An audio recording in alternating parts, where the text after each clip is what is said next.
Yen local Chief Noah McDixon, more of local government. Ganuma Polen Magere or Len we have roll out pay Bokulu Edmoga in Kihabuja. Pokangetan Kake Yukla Lewoha. Gebi Lebi Absolun K. Ludley. Then we have one or that of your magano. Oledu man of Piato High Omo Jagichogioma. Oranka among my judge. Even Alonoge good church here. Ekelala eko Piato Hadu, Egadu Manache, Cheto Hamma. Ega Towe to Lube Poglan. Apiato Hanki Doma. Wodana Lalewa Yoi Webakunu, Yoi Bokokunu. Odiani Doma Piato Haglama. Wanano Ode Agboguji. Odalewani Doma Adoka, Oranka Logele Piato Ha. Yo Ekela. Lokele imponu alogi o tejuju lita pale na logi aje odana wewa ni abogele ya ana lo lego mama odana lo kile malika ini onyonye jinu abido mayoa moche na woche alo igbo a do maka ige gbochen aga ke ka age judle la ale ane o wanu na he ne aloje ne kudle na chele na na wocho ha ije lo mpanu ama no chega choche no kupi opani no wocho nana odli mailo chiko wi no akulo alo no wi doma alo male ligbola lo ofiadu kunu po a ochedu ke ga choche elipudo oko o wanu gen ocho ha tenyo gen ochedu ke mi ga nwe gon panu bobu no tenyon abaga choche na chiko kupi olebe ochelebe nkada na akupi ada ai polo dududu ahio hilipu nana na akiwaduwa age wali gwike laluwa abolo like that chego mama anu chelo Piato ha homa onyonye doko abanu ani anodana lo nwa doka Benue state ya no totela lo ma oje gichu na lo nwa doka la jidoma o totela lo nko cha lo lipu yipun alol boilipu to aka odonya lo atan ekuna lo doka kini lo upe ya balo jira lo state ya balo abe achi doma bu government le koma lo hilo ora anke o Piato ha gele ho le koma arogelu state ni ho la pale du abeke Piato ha ma be onyonye ho ya bonu ole ko odle no chiko wie wa o che npo bi o ka no fa na oge obi ile abake bi odle wa na jele wa mma ole otuge ha chene ni emu a ani ana ma bo Piato ha o ma so ora anka lo Piato ha odle magi ho ojegi chogi ho onwule gi ho oloje gi choka gi ho la lo fie so Piato ha na lo igboko no abobona ko wo choma chala mrale kwidoma kunu lo dadu ma no kitote aya kalo no wachi doma kalo le Piato ha ofiedu wa ai no bobu na ora anka che no bobu la lo a ele gbonu alo no ba ya chi ko gbonu ge ma alo chi ko nwe ko mo gbonu iwa ai no kele ya lo yi alo ke nye gobuli je gobuli pela ne ya kunu we la no nwa lo ila ama nwa na o lele ka ni o che no ga kwobo o ha tebliye ka le la gba ku gen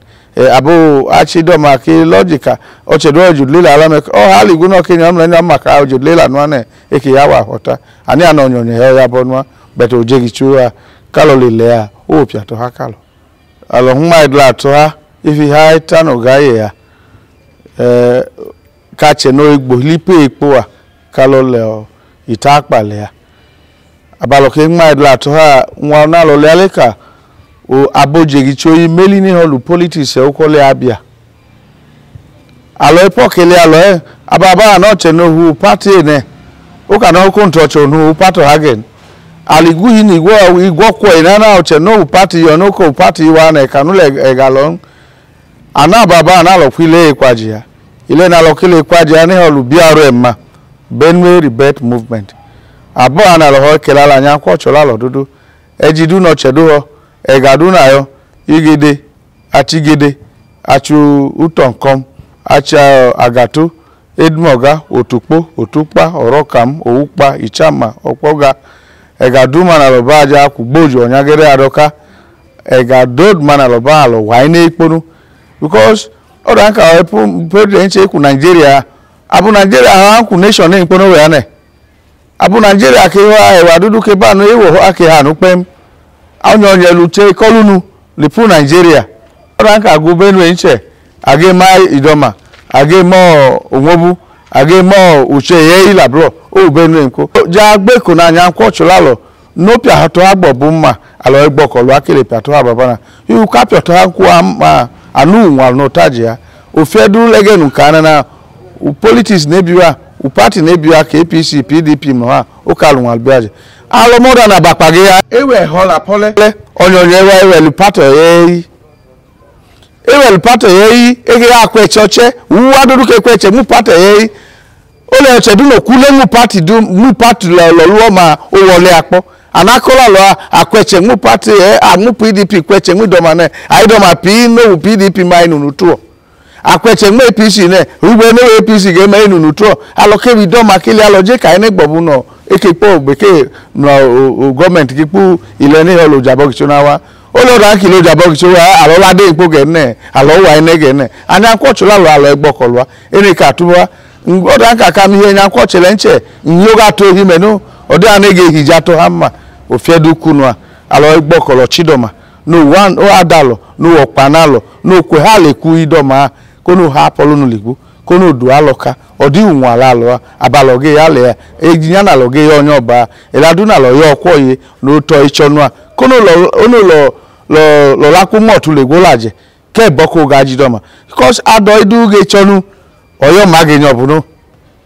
ado idu ge tokonu lo inu oyo mage lo hilipu lo inu obego ma ache no wa panalo no wa che ya lo no baba na lo le ene chokonu klalo wa boy wa ki halo ligu ekodu no di halo lo do bia ene ligu halo odo na aya halo inu mege no chiko we kene talo ko we o kai chonu dalo mma o kai chalo e chama o kai dalo ge chema because alo lele nno ka dalo odo anka alo nya alai ajudle lo nya alin ajudle la yo len ake chonu ke enyo lo lo choha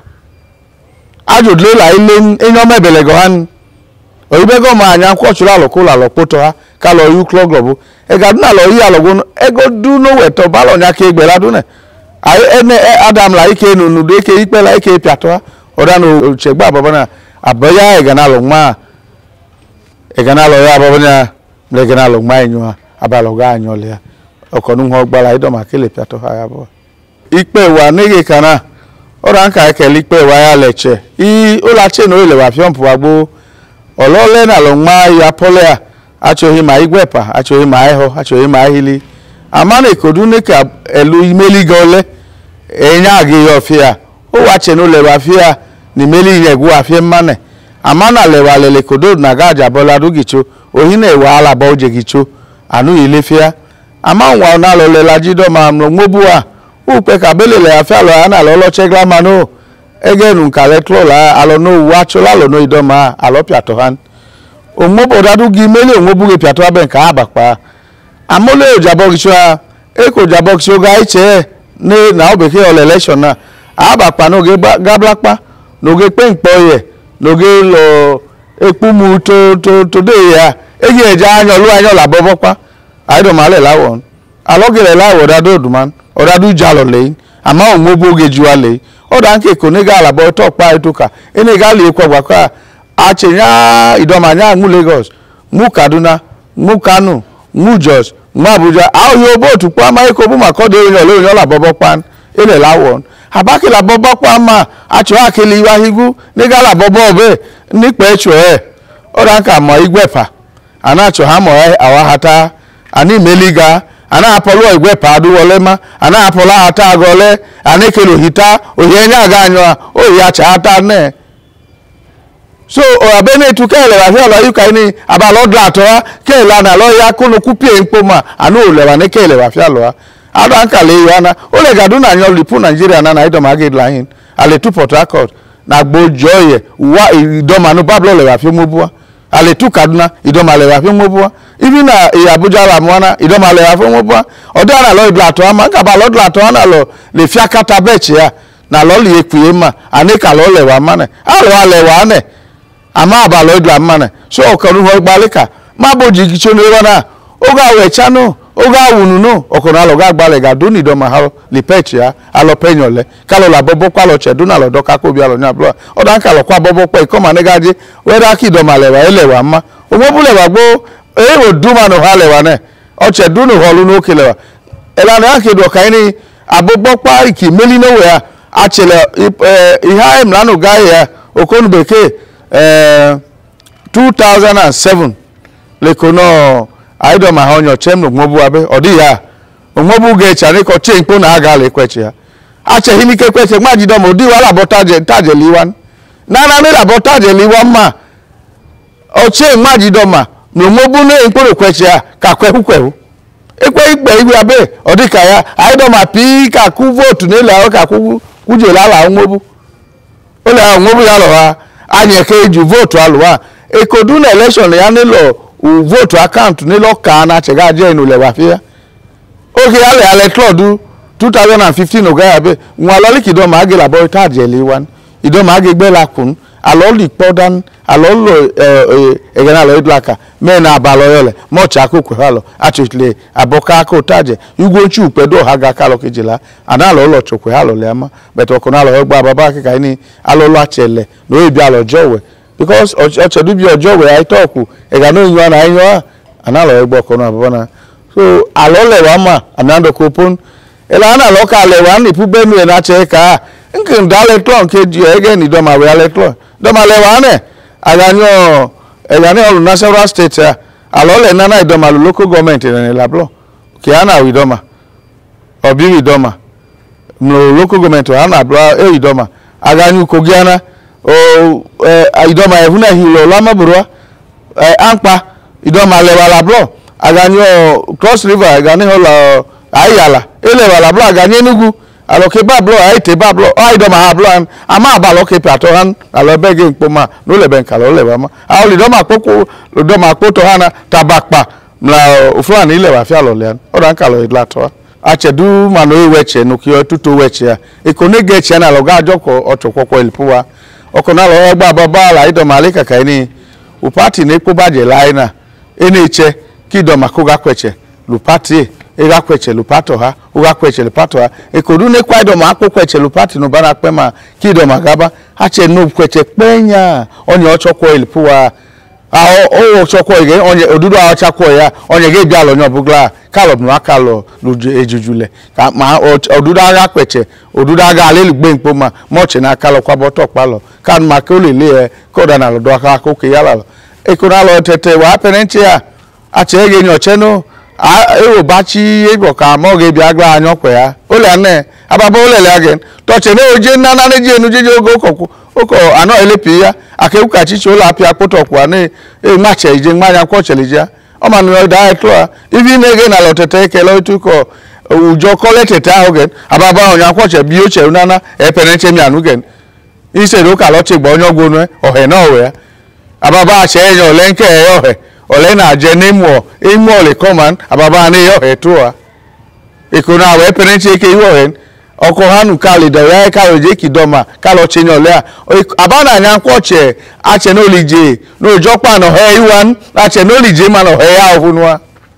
no lije nchichi no ladu ya akohe ne ya nwa ama yo he aka ya cho hanne odiwo he nke o mane adan ka load le lo awu load le anaji la cho halen of course iga kwole kodo daga lo nya je mma ejodle la chele alo piato ha ka lo yema ado yema le kodo do je choge hola lo akweche nka lo ji alo ne owe na we aniga le ke ponu to ha odina wa ya waji do majiji anu kanu ga lo chena from the political o ma yo ka lo ane odina wa ya waji do majiji ka lo le je ka wo chege na odina ke bi waji do magra ege du adudu lo kane odudo le chedu no we cha che kana we chokwo kana we ne no chene okoni doma ochodli man odudo awe ane aga tuko chena we ma mipo kana ro ga daleka aba maia aja yo eno lo lipu bien ayo dudu ke be odudo ake wa yo aja eno lo lipu bien onyonye lo lipi ya bonu aja eno lo fuli yefie eke yan nu iche me na lo ile ko bunu ajo ike ga tafu iche aje na ile tafu na binyeche ulo yo hi olijegbo e ga na egwija na abi onwa a ohi ehija ipo ole achidoma no ga kweche alo jodudu ane egeche ka idomaka me ya o ga bia agla ugwu ka ni owe no we elanu ya wo ladanu no ya wajidoma ege no keli domale mlege no tete hmaye alolopo mapen kaloke moche na aga talo labo oche na aga kwefalo idoma ale lawu party ge no mido mo oche na aga bialo kalom la nuki gachiche mabake enyo na modern alodoka ka ala lo ole ye no ke yode o man echu ake ya kalo doke ojina chi ayo ma mba maku gamle enyo kocho akokenyo ego mana loga ya bet akla mu nche koche na okwe odacho ene no chene odacho okwe newe amana alo noji ege ne malo ngole na lo kije ole idoma jalo pem idoma jodu di aiwa no chokwo ina okobolu agla so wa munu ga ko an uko kokuna moche na aga kweche ya nke join anon panu o widoma ga adla nche ka amaka onyo amma oche no lefu ka nu onyo chi oliye no party ko ga lo ogla ege nke ka eklo no party ko kweche party ko che kweche okwidomo ho kweche okwidomo meta kweche kali pache ta kaloleka amanu oda nki party no ba kwidomo e ipo kweche no mobuke iko party ake ko mobukweche e banala e bale ka ni odududu didoma ono party e ga ni doma kwa lolu laboto palo ikuna lo kwa ba topa mle na lo genyo ba majo mobu aga ko no choma lo chege nka lo je kidoma le wa ni koma e na lo youth wa program na panchanya okona lo egba lo apo o dan ke ga du no leho na nya kwoche na apenenche hon ole o ma je mma ai penenche wa wo panu nchi ane wa da yo nchi ane o ma anu ke kela la le tuaka a youth okokona lo ge yan yunwalo emi alo enunu alo le ikwe e ga ni do ma yanyu akalo enyoka because alo abo alo tu alo le ikwe a youth an igwo we ni o man e mo efa ekurota le bechi no pale kododu government ko ite nuclear ejo egboku klolo ababa youth le bechi nana emu klogen abeke mu kloma ache no ke bo government do bega na no ke ju klolo youth abeje ruama ani ana mabu ana lewa iwa abe moche tu akowe ma ni tu akowe kuiwa akowe biobia adika amoche bi otowen owedu na ya anaje kolo ya jagbe kuna lo chema ka me na alo hinu oyinga aka mabage ha okeleje ana alo lache no ta youth yidoma a penenchi yidoma kwgbaka aga aka mowe na abaye na owenya aga anya ata no mabage yo ho onyenye ka odina aga ya gla agenu ka le tlo inokwa na le kana o nyoka o le to nyo lo pa bi wa kan no pa ji enu iplehu opo ojia yoda no chepote ya nu opo ojia adada lo tete ikelala lo ke nwa lo pa ocha ni tete cha lo a adike le chua elo alobaje lo lo na leni lo cha cha le kododo ayun nwanu anyankwo che epita alo nwanu odudu opo oje alo ka ge won wa chola lo ai penenche no maje wa lukonu chola lo kele jodi ohi a China no epe ama amabe kubeke eke nwa lo pa lukonu oluwa ole ane amabu China kubeke a India mla Japanese no epe ama eke kubeke eke jokwa nei odana lo nwa apula lo pa lukonu ola lo kenele imeli lana imeli ajema mo ke o ama pa abapa no yo ogru moto ya ayo ayin no pa jiji enu moto le bi akubi ne ke kwogra ya lo opo anije abroad opo je ka bi paper la bo kanu certificate opo je no anyan ko chola ro kocho atu eche ka la penenchi apako because I penenchi oye ku ale bi ale kodo onchi ya lo be because alo bana ejele jalo hidu emba nyan ko cho ya na lo ka da ya na o chanje magodo anaka onwa lo alo ama aboku pielatika ami pi ya ohi bi obotu oje cha ka na anyo no lo hinana eke bi obotu ani anu ho kera le clock a peneche idoma ofiedoa enile latu onyo nye wo chuje hilu afa a pido male hi gaga ehine bioma eni lojo lochedun owo chulo yawe chi oje ga na manyo election no wa the higher no wa eni kocho eni piatoha odaduna nyanko chidoma ga ka eni ga kwobunu kenu no alotete bole a na lo wa penenchia nwaluge gadu ne woduga ipela e ka ipe enyo bro aje ka no la nyanko che no igbia no koduka ai lo fule ole ane anababa ipe a ipela kumla nyanko che gwo ne enyo nwaluge eni totu waje ka eni upe wo chokeje luwa and wo chokeju pe ido malalo o maiku aleka ka eni anyanko chidoma nga hiela muno keji wa eni kocho alo no we doma mbioku ni doma dududu ole gbokorwa eni totu waje ega du no nyenye ku ayi wa chonu ayine ne we ane ene ka pe olepo oda nkoko ohigu iwa ge nana ohigu ipia no maje iwa ohigu achoha ke boko gaji doma ko nwure ko ga ko jegi choko ga awumuni utole na apia ole ne holu kotra ulo hino o lo jot legi chun ka ipia ko totwa alo jodle la ipele oda nka bo jodle la ipia le e ga ayo do bi obi ni ho ya again anyala